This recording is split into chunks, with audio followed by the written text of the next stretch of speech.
अस्सलामु अलैकुम वरहमतुल्लाहि वबरकातुहू। सवाल ये है कि शादी कब करना चाहिए, उसके लिए क्या क्या ज़रूरी है, उम्र कितनी होनी चाहिए। तो आज के इस वीडियो में हम इसको तफसील के साथ आपके सामने पेश करेंगे। देखिए, हुकूमती एतबार से जो गवर्नमेंट का कानून है वो ये है कि लड़का हो या लड़की, जब तक वो 18 साल के नहीं हो जाते हैं हुकूमत उनको बालिग नहीं मानती है। शरीयत की नज़र में एक बच्ची 9 साल से लेकर 12 साल के बीच में बालिग हो जाती है।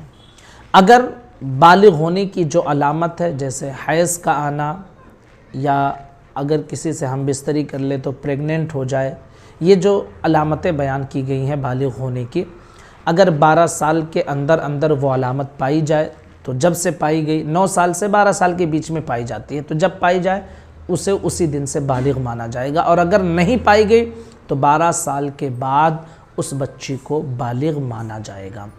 लड़का जो है 12 साल से लेकर 15 साल के बीच में बालिग होता है अगर अलामत पाई जाए, ठीक है। और अगर अलामत पाई नहीं जाती है तो शरीयत 15 साल के बाद लड़के को बालिग मानती है। शरीयत का हुक्म ये है कि लड़का या लड़की जब बालिग हों तब उनका निकाह आप करें। उसके लिए ज़रूरी ये है कि शौहर जो है वो कम से कम 3 चीज़ों का इंतज़ाम कर सकता हो, यानी रिहाइश, रहने की जगह, यानी अपनी बीवी को कहाँ रखेगा। ऐसा नहीं कि बस शादी कर लिया और पता ही नहीं कहाँ रखेगा। अब चाहे जॉइंट फैमिली हो कि उसके वालिद साहब ने बनाया है, उस घर में एक रूम उसे मिलेगा जिसमें वो पूरी सेफ्टी के साथ रह सकता है, या अपना अलग उसने बनवाया हो। बहरहाल रिहाइश का इंतज़ाम होना चाहिए। नंबर 2, वो शौहर उसको कपड़े पहना सकता हो, यानी कमाता हो कि उसके कपड़े का इंतज़ाम वो कर सकता हो। अब चाहे ख़ुद वो या उसके माँ बाप अपनी ज़िम्मेदारी लें तो वो भी कोई हर्ज नहीं है। बहरहाल उसकी ज़रूरत पूरी होनी चाहिए उस लड़की की।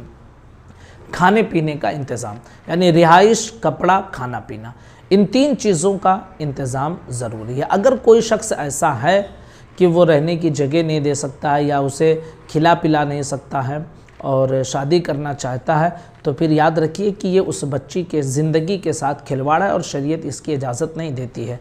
बाज़ लोग ये कहते हैं कि किसी के घर में बच्चा रहता है, काम काज नहीं करता है, तो माँ बाप ये कहते हैं कि इसकी शादी ब्याह कर दो, खुद ब खुद कमाने धमाने लगेगा। यानी लड़का कुछ कर नहीं रहा है और क्या कह रहे हैं कि शादी कर दो, कमाने लगेगा। मैं ऐसे माँ बाप से पूछना चाहता हूँ कि क्या आप अपनी बच्ची को किसी ऐसे लड़के से शादी करना पसंद करेंगे जो कमाता धमाता ना हो? वो भी तो शादी करके कमाने धमाने लगेगा। जब आप अपनी बच्ची का रिश्ता तलाश करते हैं तो फिर आपका ख्याल ये होता है कि सैलरी कितनी है, रहने की जगह है, खिला पिला सकता है या नहीं, सारी चीज़ें देखते हैं। लेकिन आपका अगर लड़का हो तो आप ये ख्याल करते हैं कि शादी कर दो, कमाने धमाने लगेगा। नहीं भाई, बुनियादी ज़रूरतों का आप इंतज़ाम करें। वो शौहर कमाने लगे, कोई कारोबार हो, या अगर पढ़ लिख रहा हो तो वालिदैन ये ज़िम्मेदारी लें कि भाई जब तक ये पढ़ेगा लिखेगा तब तक के हम ज़िम्मेदारी लेते हैं, फिर अपनी नौकरी वगैरह जो भी करेगा, बिज़नेस वगैरह, फिर वो ज़िम्मेदारी अपनी पूरी करेगा, तो फिर ये जायज़ है। यानी हासिल कलाम ये है कि लड़की की ज़िंदगी के साथ खिलवाड़ ना होने पाए, ठीक है। तो शादी की उम्र भी आपने समझ ली है और ज़रूरी क्या क्या चीज़ें होनी चाहिए वो भी आपने समझ ली है। इन सारी चीज़ों का ख्याल रख के आप जब बालिग हो जाएं तो शादी कर सकते हैं। अस्सलामु अलैकुम वरहमतुल्लाहि वबरकातुहू।